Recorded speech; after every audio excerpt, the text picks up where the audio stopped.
პასუხისმგებლობას რომ გრძნობთ, რაც უნდა ხმამაღლად ჟღერდეს, იმიტომ ვარცვათ ოპოზიციაში და რეალურ ოპოზიციაში და არა ერთი ქართულ ოცნებაში ბიზნეს ევანიშვილის გუნდის წევრები, გუნდი ჭყალებში რა თქმა უნდა დანარჩენი გუნდი არა და მეორე არ ვართ მისი ასე ვთქვათ რაღაცა ხელის ბიჭები თუ გოგოები. ეს უკვე პასუხისმგებლობა არის.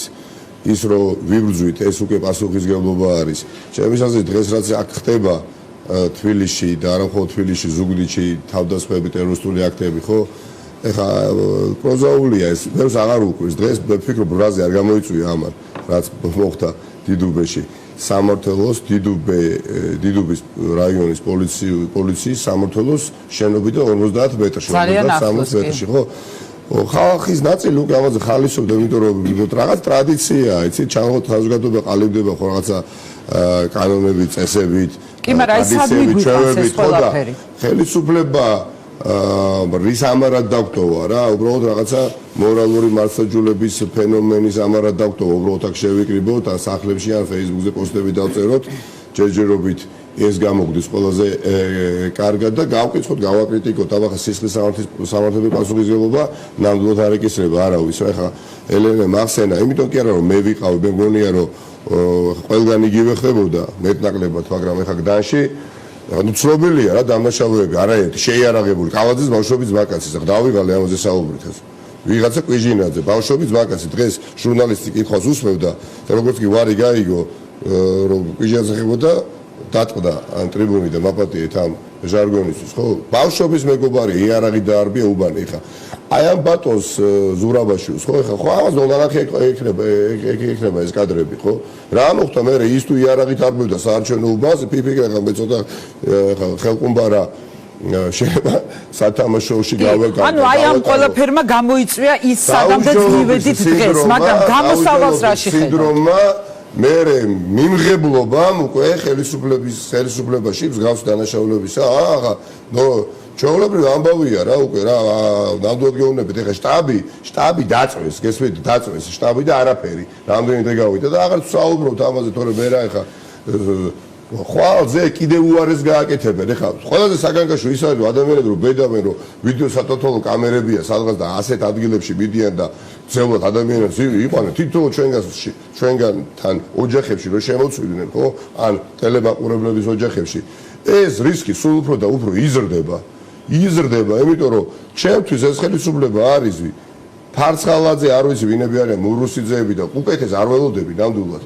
არ ველოდები და იმიტომაც არის რომ ეს ერთობა არის დღეს გასაფრთხილებელი რაც სახეზე არის არა მხოლოდ ფიზიკური ერთობა რომ ერთად თავად და არ ულანძღავთ ერთმანეთს საკითხისა გარშემო რომ რის გარშემოც გავერთიანდით პრინციპულობა არის გამოსაჩენი და სიმულაციურ პარლამენტში მონაწილეობას არ მივიღებთ თორე კი ბატონო შევიდოდით და ვიქნებოდით რა ვის დავაჯერებთ იმაში რომ არჩევნები ჩატარდება ოდესმე თუ ეხლაც რა არ გავაკეთებიეთ არ ჩატარდება მე პირადად ეხა პირველი ვიქნებით აწუნებული ყველანი მოუწოდეთ არჩევნებში ახლა კი არის შემდეგში წარმოიყვანო არ მივაყენებთ შეურაცხყოფას იმ ამორჩევლებს ელჩებთან საუბრისას მე მქონდა ერთხელ შესაძლებლობა სხვა ჩვენს მეგობარ კოლეგებთანაც ხო უცხოელებთან ბარტონ გაყალბებულ და გადაწერილ ოქროს და გადაჯღაპულ ოქროს კი ნუ ვაკვირდებით ის ძალადობა რაც ხდებოდა უბნებზე ხელი პროცესი ის დაუმბარდებული პასპორტები პიადობის მოწყობები ის დაშინებული ხალხი ის არ მოხვიდეს შენ ხვალ დილით საარჩევნო უბანთან თუ დედას გიტირებ ეს არ არის გასათვალისწინებელი ელჩი იქნება ეს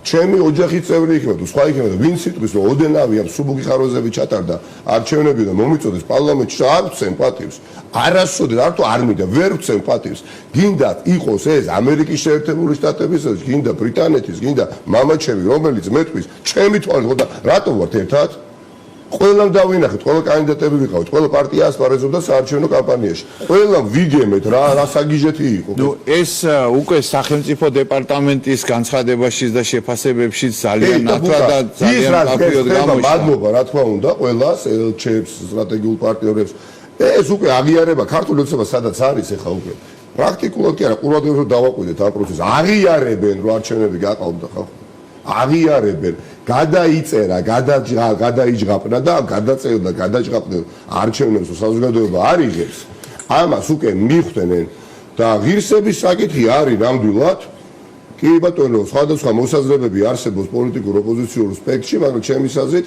მნიშვნელოვანია რომ ახლა პრინციპულობა გამოვიჩინოთ, პრინციპულობა. მოსაზრებები არსებობს ალბათ ბრძოლის მეთოდებთან დაკავშირებით, სალომე სამადაშვილის პოსტმაც გამოიწვია.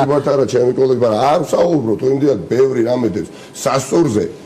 მე რომ გეუბნებით გდანის რაიონში, ახლა იქ ვიყავი რაღაცა წამის მეესედებში გადაწყვეტილებას ვერ ვიღებდი. ახლა გავიდე და დავიწყო ჩხუბი, ფიზიკური დაცვა, ჩემი თანამებრძოლების ავიღო რაღაცა ნიჩაბი თუ რა ვიცი რაღაცა მოხდება. ხელკეთი და ასე დავიცვა თავი თუ ვიждე ოფისში. აი ეს დილემა მქონდა.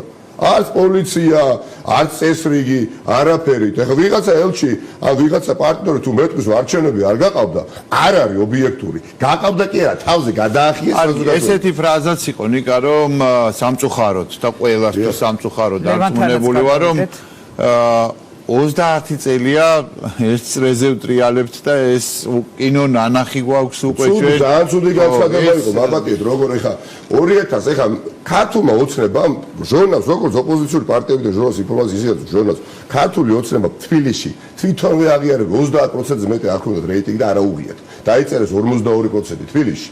30% ჰქონდათ ჭერი ეს იყო. 2020 წელი იყო. დაცვენალენ მოძრაობა იმიწია ხელისუფლების რაღაცები, როგორ ეხლა დარღვევები, სულ იყო გაყალბები, რაღაცას იმაშებოდნენ, რა ქვია. ხოდა ლევან, როგორ უნდა დამთავრდეს ეს არ დაუწერიათ, ახლა ასე თავხედურად არ გადაუწერიათ. დაწერეს არჩევნები